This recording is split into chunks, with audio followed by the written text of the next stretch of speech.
Awesome. Well, Oren, thanks so much for coming on the Freedom Club podcast. Hey, I appreciate that warm welcome. Well, so your new book is called Flip the Script, and your prior book, Pitch Anything, is kind of required reading, coming from the PR and ad agency world. I had read it several years ago. I went through and did a refresher, read Flip the Script, and I noticed some differences, but some similarities between the two. Excellent books, by the way, just from a storytelling perspective. I mean, one of the things I couldn't wait to ask you is like, did this shit really happen? It's from like the Soviet bloc to the Czech Republic to the frozen tundra of, what is it? Was it North Dakota? Back to Rancho Santa Fe. So thank you for writing the book. This stuff does happen. And I think although it feels unique in the book, especially the way I wrote it, because if you look at John Grisham, right? I'm just reading now The Sycamore Grove, and there's a guy dies and he leaves a will, but then he handwrites a second will right before he actually dies. And now there's two wills and one's handwritten, and these things happen all the time in the legal profession. And in the advisory business, you get clients, we have a client right now who, the big deals are global. They're not, only in Silicon Valley and in New York. So yes, when you're in advisory and in finance, you travel all over the world. You go to Switzerland, you go to Russia, you go to the Middle East, you go to Israel, you go to Europe, you also go to Wisconsin. So absolutely, that stuff happens to everybody who's really in the deal business.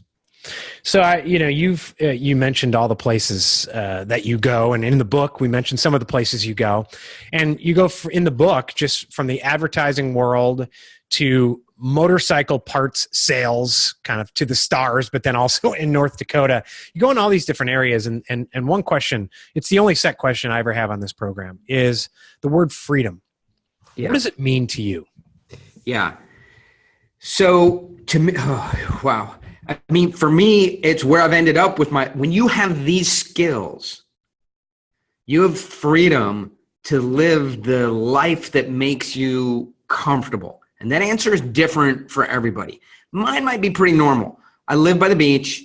I love cars, so I have a bunch of cool cars. I love motorcycles, so I've owned 1,000 motorcycles in the last 10 years. Okay, I've got a little boy, and he's 5 years old. Spend lots of time with him. He plays hockey. I get to go to his hockey games, spend time with my wife, and I'm a competitive athlete. And so that's, for me, freedom. That's what I've been working for my whole life to get to this point. And here I am. So this is, and this is really my message. When you know how to pitch, when you know how to negotiate, influence, persuade, sell, you can get the resources you need to do the things you want. The resources, freedom to me, is the ability to get the resources you need, money, people, assets, to do the things that you want to do. And I love in the book, you talk about coming back from the Czech Republic after your adventure of being called over to save the account, right? And they're in the Czech Republic car factory and hiring the Czech actor. It was hilarious. And then you ended up making the pitch anyway. But on the way back after that adventure, they flew you coach back. They flew you first class, right? To London. First class out. Because I know at the Beverly Center in Beverly Hills, there's an escalator, a beautiful, smooth, Italian manufactured ball bearings, like the world's best escalator takes you in. And once you're done shopping, you walk out. And that's what it was like. But you're looking home. You're looking forward to getting home, going to the hockey game for your son, spending time with your son, and all of a sudden the phone rings and there's another potential deal. And I didn't know where you were going to go with it. And you said, no, thanks. I'm going back home. Yeah. And as you shared that definition of freedom, that really resonated there. Well, yeah, I think now I'm taking on the deals that I want to do. And that's why, if we unpack it a bit, one of the most effective, people say, hey, Oren, what's your best close? What's your best close?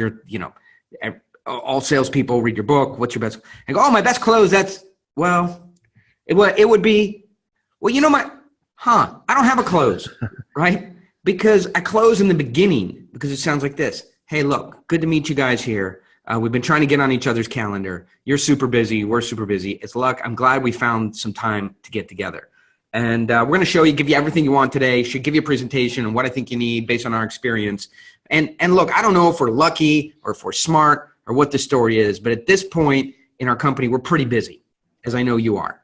And so we're just fortunate to be able to be choosing the customers that we want to work with. So of course, you need to evaluate us. You should be evaluating us. You should be asking us the tough questions, which we'll try and answer. But as much as you're evaluating us, we're evaluating you. Yeah, and that goes to, I'm looking at, I can't remember which one it was, but the prize, right? It was the prize frame, and going back and reviewing the first book, to me, and maybe you're like, no, you're totally screwy, this isn't it at all.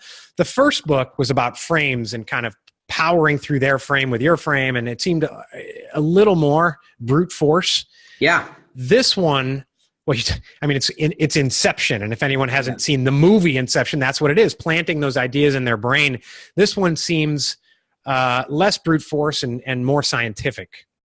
Yeah, for sure. So when I wrote Pitch Anything, I came out of the deal world, right? That is two opposing forces coming together in really what is a murder trial, right?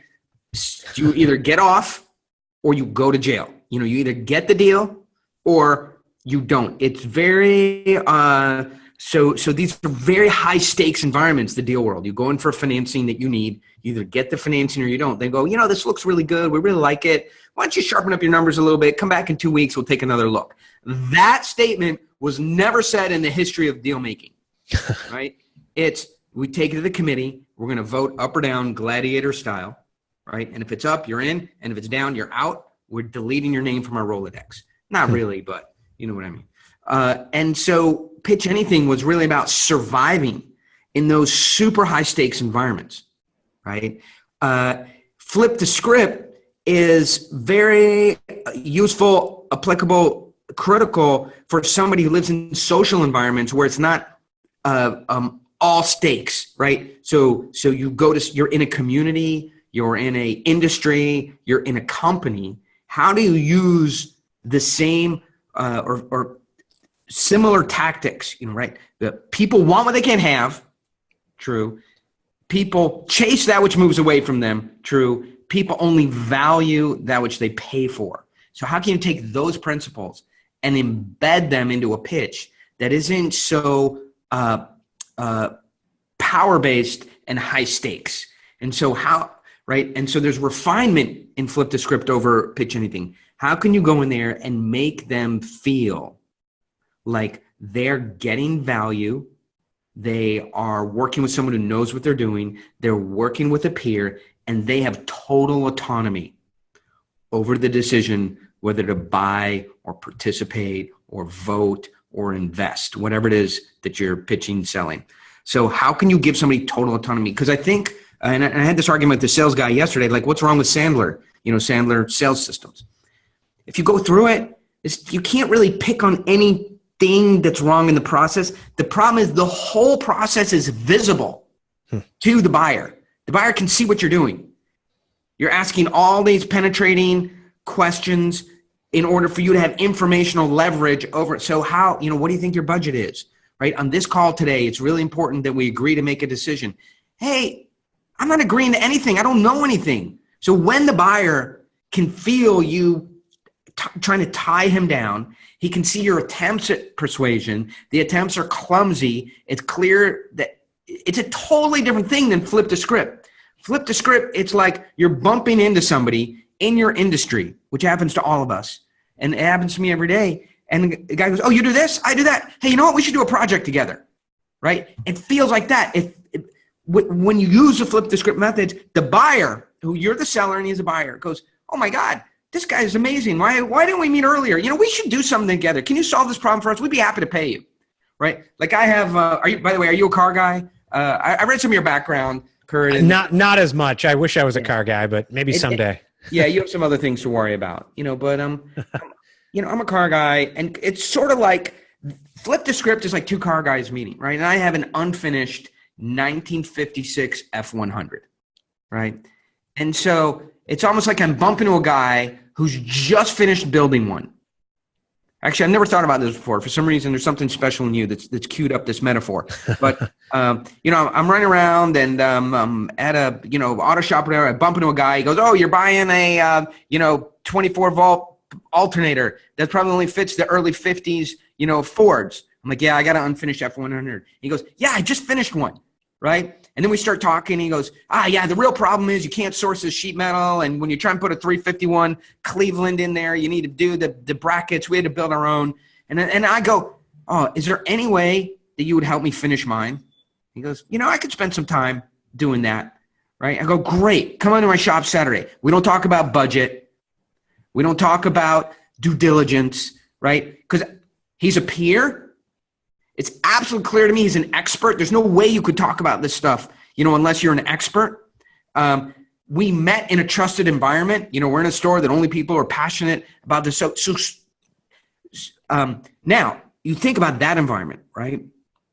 And then you think about the world that most salespeople have to live in. Hey, I'm calling the customer. I'm going to their office. We're doing a Skype. We're doing a meeting.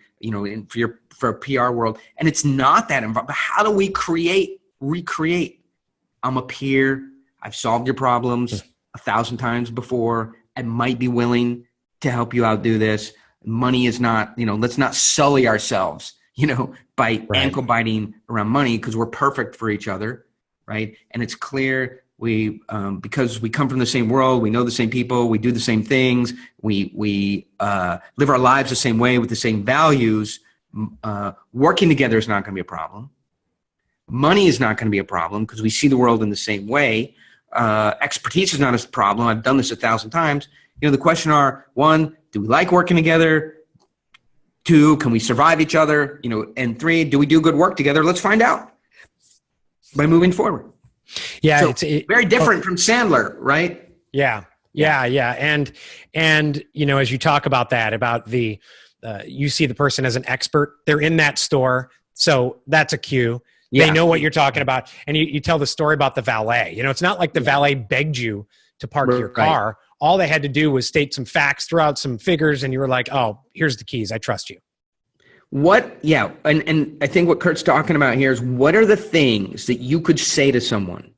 What are the 50, 100, 150 words that you could say to someone that would signal to them that you are an insider in their industry? You have been through the problems that they are trying to solve right now, right? It's not a white paper. That's not going to do the job. It's not videos on your webpage. It's a very short combination of words that signal we're peers. We have the same problems, and we might come from totally different religions, different cultures, nobody cares anymore. And today, you have these Kashmiri rebels and the Palestinians, like those very hot and bothered. But ultimately, in the business world where thousands or tens of thousands or millions of dollars, nobody cares, right, about that stuff, right? What they care about is, have you solved my kind of problem before, and how easy is it? So really, a sale is a buyer has to believe that he has a difficult problem to solve. Unless he believes his problem is hard to solve, then he will continue to look for a free version or a cheaper version than what you provide. So that's a line in the sand. Unless he knows, and some things like repairing a 351 Cleveland engine, which nobody does, you take that to Jiffy Lube and they're like, "What? Get out of here," right? Matter of fact, I just restored a 1983 Toyota 4x4, right? Complete restoration. Stripped it down, paint, redid the carpet, everything, opened the door. It still smells like high school. But and so I take it up to Toyota because I'm having some problem with the carburetor, right? To like a Toyota dealership. And I drive it in there. I check it in. Their service manager comes out. He's like, "Hell no. We're not going to work on this." It's a 1983 Toyota. I go, "By law, you're Toyota. You have to work on it." He goes, "Son, we don't have to work on this. Like, get it out of here." Right? Yeah. So even Toyota won't work. Anyway, so then I know I have a hard problem to solve. Okay. So until the buyer or the partner or the investor believes that you're solving that they have a hard problem, you're solving a really hard problem, you can't. And that's what change, and we can talk about that, is meant to do. When things are changing, problems become incrementally harder to solve. Okay. So, and I can give you an example of that. But once a buyer knows that things are hard to solve, then he needs to know that you've solved this kind of problem before many times pretty easily, and that you can solve it for him. So what are the things that you can signal to someone that you really understand this problem that he's having at the gnat's eyebrow, right? Now, normally people in industry, right, the way they do this is they don't talk about weather, and they don't talk about, the Patriots getting what's his name? Antonio Brown. Antonio Brown. Yeah. Hey, did you see how the Antonio Brown trade? He caught 4 passes and 1 touchdown over the weekend. Wow, that Miami weather really looks good post hurricane. Oh yeah, we know some people in the Bahamas. Texas is getting hotter. This right? They don't do that. They go, hey, were you at traffic and conversion this year? Yeah. Did you see Ryan? Yeah. I think the lineup of speakers wasn't. They asked me to speak. But the lineup of speakers this year, I just really didn't want to get into it. It's really expanded to 7 days. That's just too long for me. Yeah. I went to it 3 years ago. It was a 3-day convention, and they had, George Bush spoke there. And, oh yeah, I was there. Remember when he concluded and he did the Nixon? Oh, that was so funny. Like, that's how they signal to themselves that they're industry insiders. And you don't have that many times. When you're, like in your PR and branding agency, I assume you guys were horizontal, right? Somebody come with toothpaste, somebody come with dog food, somebody come with rocket engines, and you're like, hey, kill them all, let God sort them out. Yeah, we did a lot in politics, and that was the, the dogs kind of circling, like you said, to who's got more mojo. Yeah. And you kind of sort that out early on, and that's one thing that I noticed specifically from the first book to Flip the Script is that, you describe that going in with, I can't remember their name, but with the genetic testing with the rabbi. Genetic code. Yeah. Yeah. Going in there and you admit like this guy's not even 30 years old. He's worth $1 billion. They're sizing me up. And yet you went in there, you had a smart ass humor. You did those things. And in the first book, you talk about the beta traps, everything from offering food and water. I had one of my very first jobs. I mean, it might've been my first agency job. The CEO had this little trick he did, and everyone knew about it, where he would sit you down to interview, and he'd sit in this chair and he'd point you over to this couch, and it looked like a normal sized couch. But when you sat on it, I'm a short guy anyways, like you sunk really low. Yeah. And then he'd start asking you really odd questions. And like in the end, once you get there, you find out like he doesn't care what the answer is. It was like, what's your favorite book? Or he'd ask you like, what's your interpretation of the Bible? But you'd be like 3 feet shorter than him. So when you talked about these beta traps, it's my thoughts immediately went to that. Yeah, sure. And I did a podcast a while ago. A friend of mine, he does something a little bit peculiar. He'll invite an interviewee that is going to hire at a senior position, and he'll have him sit down, and there'll be an empty water bottle, just lying on the floor. And he measures whether they pick it up, right? Interesting. And for him, it means a lot whether somebody will just sit down with trash, on the conference room ground, or they pick it up and try and tidy their space. For him, that's an indicator. For me, I don't know if that would be the world's biggest indicator, but that's a trap, right? Or it's a test. It's sort of, other people call it a shit test or a beta trap, right? Or a trap door. And it sort of comes from, if you think about like Monty Python or the old medieval movies, you come on and you talk to the king, and he would say, what's your favorite color, right? And you say blue. No, red. Oh, wrong. Trap door opens. And so it's not, it's not what your favorite color is. It's do you know that the beta traps are about. So the classic beta traps are, as I wrote in the book, you go in a physical meeting, but today, more often than not, it's a Skype call, or a GoToMeeting or a Zoom meeting like we're on, and it's a 10 o'clock meeting. Now it's 10:01. Now it's 10:04. Now it's 10:07. 10:07 in the morning is the beta trap. that every salesperson has to live through several times a week. What do?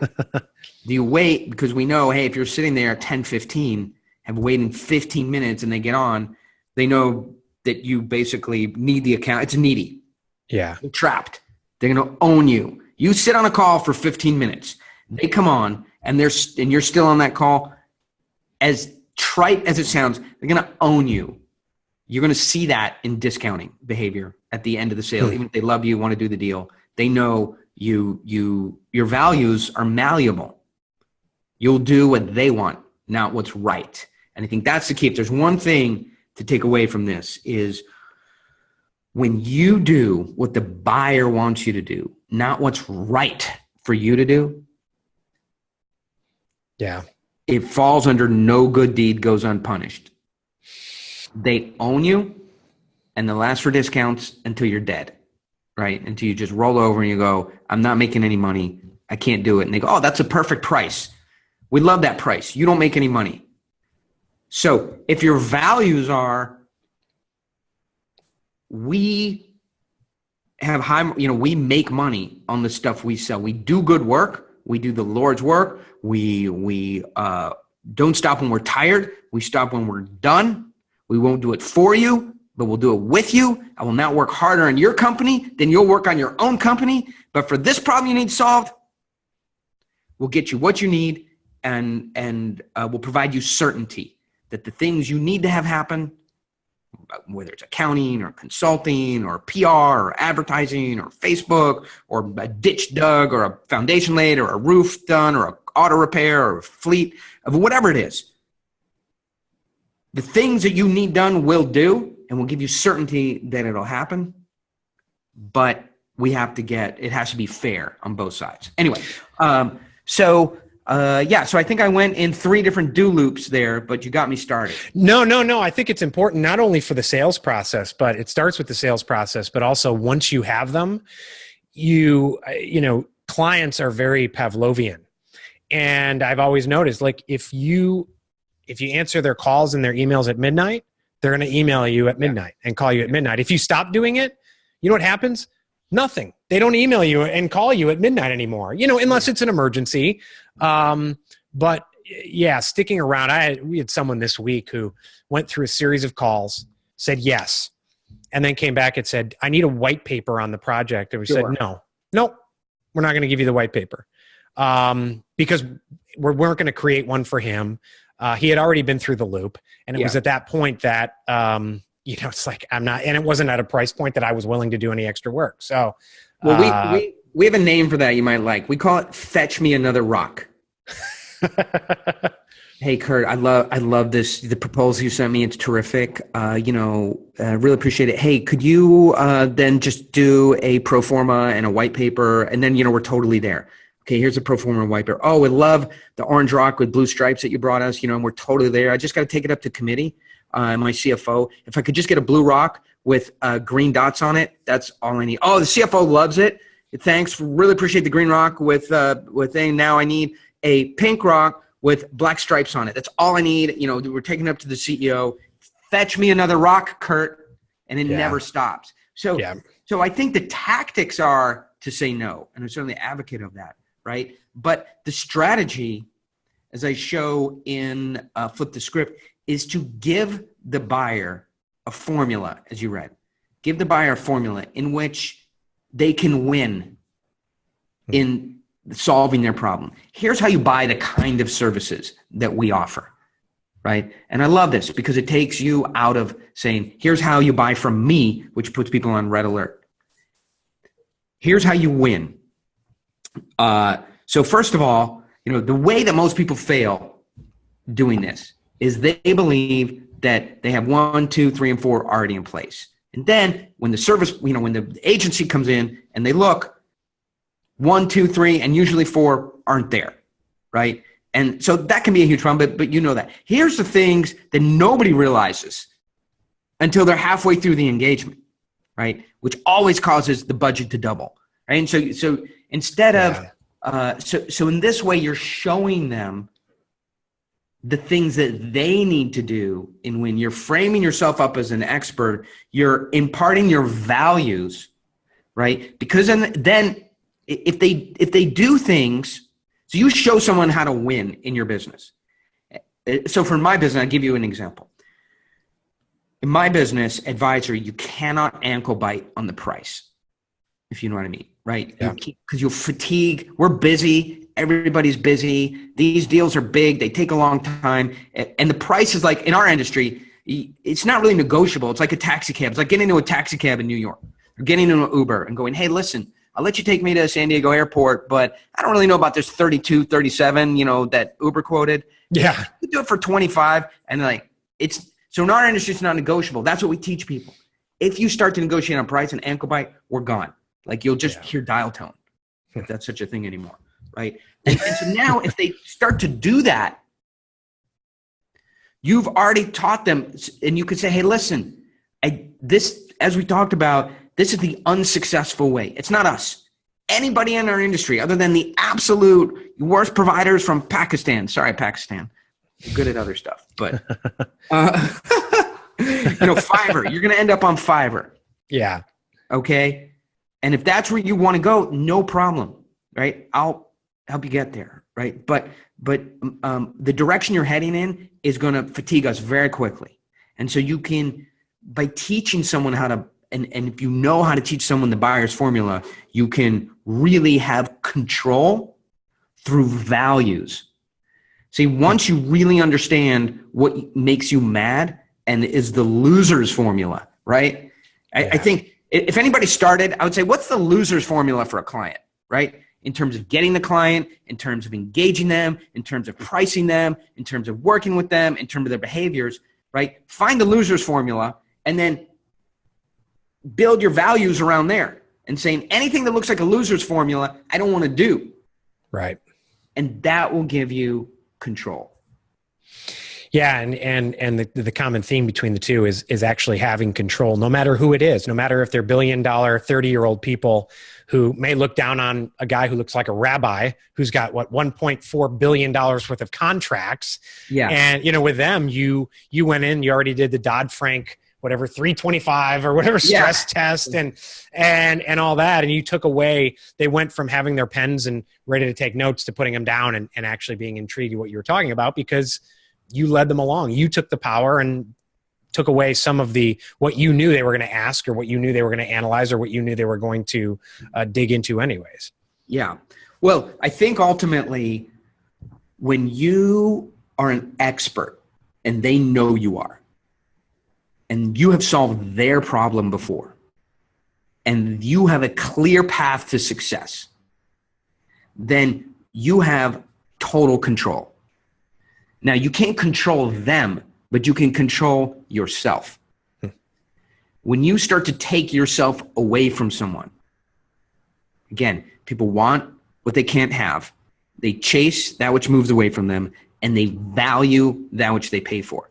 So if it's absolute clear, Curt, that I can get my problem solved through you, and you start to back away,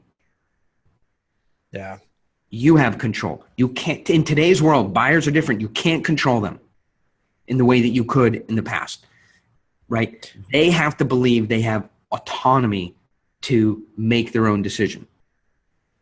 And that's really, and so autonomy is huge. How do you give a buyer autonomy to make his own decision, but still have a very narrow, but still control them, right? And that's really the secret. How to make the buyer feel like he's controlling the process, but ultimately you're in control. That's a fine line to walk, but there are millions of dollars for anyone, millions of dollars coming to anyone who knows how to do that. And I think the steps, as you saw, to doing that are in Flip the Script.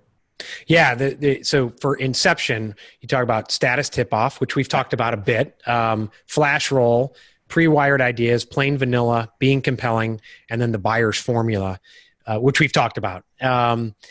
The flash roll, you give the example of my cousin Vinny, where she goes through and I actually, when you talked about it several times throughout the book, whether it's, I can't remember his name, I call him the rabbi, his flash roll, Lucas in the car, his flash roll, I can't remember if you used if you did it or if Anton did it with what's his name, the sniper.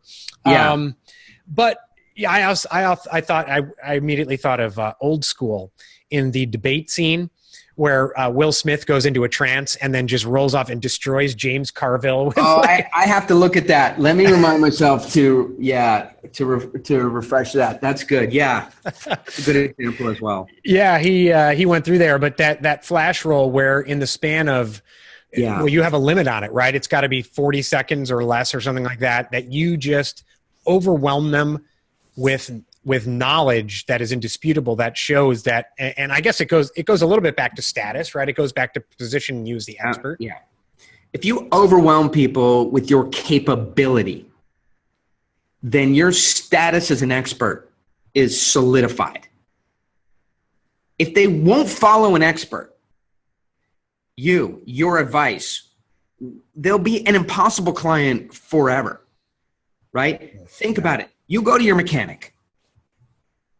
And there's probably, what car did you drive? Mini Cooper.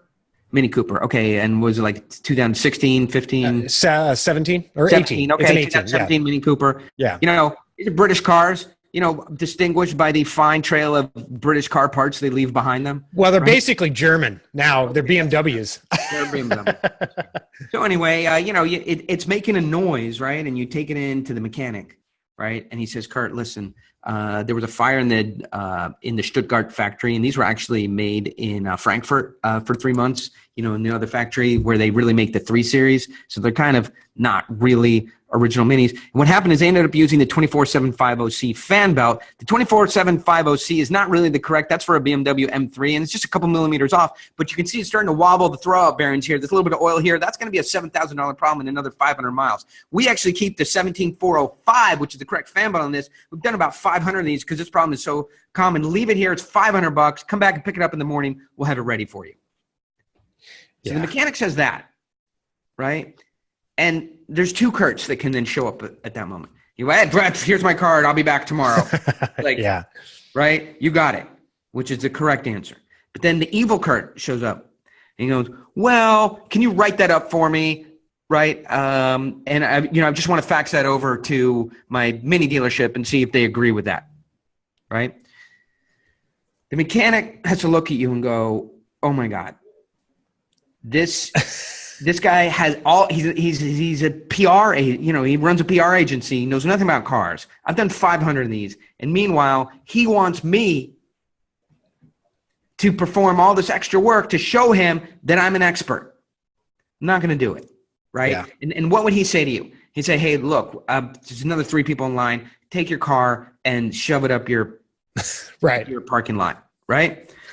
So it's the same thing. Once you are established, you have a commanding expertise in that problem, then how they behave is an absolute clear signal of whether you can actually convert them, no matter how much time you spend, into a client. Once they are converted to a client, are they going to pay? If they do pay, are they going to charge back? If they don't charge back and they do pay, are they going to be, tenable to work with? If they are tenable to work with, is it going to be a high margin account? And those are the signals right there. So that's why status and expertise are absolutely critical to lay down, not at the end, but at the beginning. And if you don't have status, you can't move into a sale. You can't move into features and benefits and timelines and ROI and value proposition, and team and contracts and all that stuff, unless you have high status or at least peer status. And at what point, I mean, you talked about the mechanic, you're basically saying, take the car and shove it up your ass. At what point do you? Well, I said parking lot, shove it up. Or you said parking lot. Sorry. Yeah, I'm a foul mouth. I have a foul mouth. Do you back off? You position yourself and the person just says, do you just say, all right, this thing's not going anywhere? I'm going to teach you a great, the book is full of strategies, but I like these talks because we can talk about tactics. Here's a great tactic that is very powerful. The words are just magical, right? If I ask someone, when we get to this kind of sticking point, what should we be doing together? What should we be doing together? Yeah. Right? It is causes them to stop and have to think, and really sort of wiggles into a part of their brain that's not currently engaged. And they will actually, because it's not a question they hear all the time and have a prepared answer, they'll come out with the solution that they think is right. And if that solution is so far from reality, that will really flush them out of the bushes of what their intent really is. Because that's ultimately what the sales process is, to establish you as an expert, to establish your expertise, to establish some pricing, and then based on that, some pricing parameters to flush out their intent. Do they have the budget? Can they go forward? Can they go forward with you? And what should we be doing together? Used at the right time can really flush out their intent. Yeah. And like you said earlier, well, it's the whole piece of the book, right? The foundation of the book is you're retaining power by giving them some ownership and autonomy, or the feeling of ownership and autonomy. So it feels more like a collaboration rather than me hitting them over the head. Yeah. So in the old sales model, hey, Mr. Jones, if I could get it to you in red and we could deliver it by the end of the week, and I could give you a 5% discount, could we sign it up today? Right? If you ask that today, the buyers will say, that sounds good, right? You'll write it up, send up the contract. They'll say yes. Then they'll put a pin in it, and then they'll start calling everybody else in the industry and going, hey, I've got it for $50,000 in red. They can deliver it to me in 2 weeks. Can you beat that? That's the problem today, because in the 50s, 60s, 70s, 80s, even 90s, when somebody said yes, the friction or the effort to go and find another supplier was so long that it wasn't worth the time for them, right? Or that it would call their bluff. But they can do that in an afternoon today, Skype, Zoom, internet, Google search. And so, matter of fact, in the industry we're in, banks are very hesitant to give a firm quote, right? Hey, you can have $10 million of debt at 4.5% plus LIBOR with over this period, so much interest only, so much amortizing. Okay, and they don't want to write it up and give you a firm quote until they really believe if they issue that quote, you're going to take it. Because in that industry, you get the quote and you go, hey, thanks a lot. Right? And then you call up 7 other banks and go, I have this. Can you beat it? Yeah. There's nothing worse than being the first to the table with the hard quote. And Flip the Script is really designed to prevent you to A, convert people better than you have been, but B, to prevent that from happening to you, where you give a firm quote and then they go. So what comes to mind to me, and because I know you've seen it, is Raiders of the Lost Ark. Yeah, we just watched it. Yeah, 2 weeks ago with the kids. Oh, great. Yeah, we watched all of them. We introduced the kids to them, and so now that they're singing it all day. Yeah, it's awesome. How old are your kids? We got youngest is 5, 8, 11, and 13. Oh, that's awesome. I have a 5-year-old, just one. He's 5. Okay. Yeah. He's a hockey player. He's a monster. Yeah, he's playing up against 6 and 7, 8-year-olds. Awesome. Yeah. So hockey big out in California, Southern California. It is. It's huge. Yeah. We have the Ducks, the Anaheim Ducks. And, yeah. I mean, we're in San Diego, North County, San Diego. I mean, there's 4 ice hockey rinks in driving distance to us, and probably 10. If we spend a little time and energy getting there. So ice hockey is huge in Southern California. It's very competitive. There's 3. Yeah, at the 5-year-old level, the mites. There's three grades. There's an A team, a B team, and a C team for 5-year-olds. We're determining right now if we want our 5-year-old to be a good hockey player. It's crazy. My godson went through it. We're originally from Chicago, and my godson went through it, played junior IHL, went through the whole thing, and it was crazy. But I always, we moved down here to Charleston. We have minor league hockey, and we go, and there's not that many people there, and it's not as big. And it's funny watching like the Tampa Bay Lightning. They're trying to get hockey to take hold in Florida. Yeah. During the playoffs, like Tampa played the Blackhawks, and it's like all these season ticket holder Lightning fans all of a sudden go to the games down in Tampa, and they all have Blackhawks jerseys. Oh yeah, for sure. For sure. Well, and minor league hockey is great. That's a fun sport. But Raiders of the Lost Ark. And I think we're circling up on time here, but I would leave it with this idea. For anybody who's seen the movie, the last scene in the movie, and I don't think we're spoiling the movie. It's like 35 years old. Right. If you haven't seen it, it's too bad. So they find the Ark of the Covenant, the lost Ark, the golden chalice. It has powers that have the ability to save humanity from destroying itself and solve the greatest inequities of mankind: illness, starvation, disease, war, religious conflict. And so the U.S. government gets its hands on the golden chalice, the Ark of the Covenant, and they put it in a crate. And they put the crate on a forklift, and the forklift is driving into this warehouse where there's 100,000 other exact same looking crates. And they put it up in storage, right, and don't use it. This is the same thing. You issue to your customer the golden chalice, the document that will solve all of their problems, give them Facebook advertising, help them grow their business, get them the right messaging, put the roof on their house, give them the tax advisory services they need, whatever it is. This document will help them solve all of their problems. And they take it and they put it on a shelf and they start looking for something better. We cannot have that happen. That is unfair to you, not because you didn't get the money. It's because of how much time and effort and energy you spent with them that could have been with your family, that could have been, trying to achieve your own goals. What if you, right? And so that is unfair for you to spend time and energy and try and help somebody solve the problems and actually solve a little bit of it. Show them how to solve their own problems and invest in them and get nothing in return with investment. That's unfair to you. So we never want that to happen again. So one final thing that I want to ask you here is, motorcycles. Yeah. So you come up, was his name Elias? Yeah, Elias. Yeah. And you befriend him. You're into the motorcycles. You're hanging out with celebrities, right? And you're doing all this thing. You go into business with him, and you decide, okay, we got to expand. So you expand to North Dakota, Southern California, and you go up there. It's the frozen tundra. They take you to the Walmart. They do this, and you're listening to all the calls. And you can't put your finger on any one thing that's like bad with the calls. Yeah. And I had flashbacks. One of my first jobs, I did fundraising for the Muscular Dystrophy Association. And we had to bring in temp workers to work the phones to cold call business people to say, you've been accused of having a big heart and you've been sentenced to serve an hour at Jimmy John's in Johnstown. Oh, that's great. Yeah. To come in, you got to sit and then they go there for the hour and then they call their friends and whatever.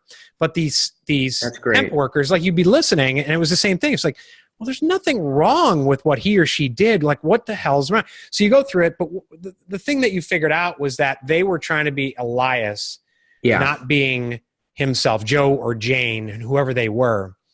And I get a lot of questions because I do a lot of branding work with corporations, but also individuals, personal branding, and actually salespeople. And they ask me, well, what, like I'm on a sales team. I'm selling widgets for corporation X. Yeah. Why is it important to have a personal brand? I think what you said is important because if you don't know who you are, you don't know what your style is, you're not actually authentically you, then that has an impact on your sale, whether you're selling yourself or widget X, correct? So here's the issue.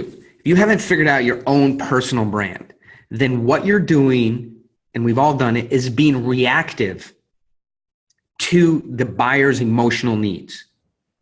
Okay? When he needs you to be the nice guy, you're the nice guy. When he needs you to be, when he needs you to, when he has lots of questions or objections, right? Then you become the information booth on the information highway, right? When he needs time, then you become the sickly sweet angel. So, well, I know you need some more time, but what if we look at this way? And you become the ultra nice guy. Right? And you are feeding his emotional state and therefore, is that bad? Not necessarily, but what's bad about it is you are changing yourself to meet his needs. And eventually who are you? Right? You don't have a personality. You don't have a charisma. You don't have a moral center that makes any sense. And ultimately, the sale just becomes about price and features when there's no you there. So when you have the ability to be yourself from the first part of the call to the last part of the call, instead of kowtowing and bowing to his needs. So when he says, listen, I like this, when I take, the product, but really if I could get a 30% discount, right? And you guys don't offer discounts. Most people that I encounter, salespeople, would say, well, that's a really good perspective. I understand the need, for lower pricing. I want to tell you a little bit about, instead of just saying, no, that's not how it works here. Listen, in order to buy from us, I'm being straight with you. You have to take money out of your account and you have to put it in our account. That's how we work. Okay.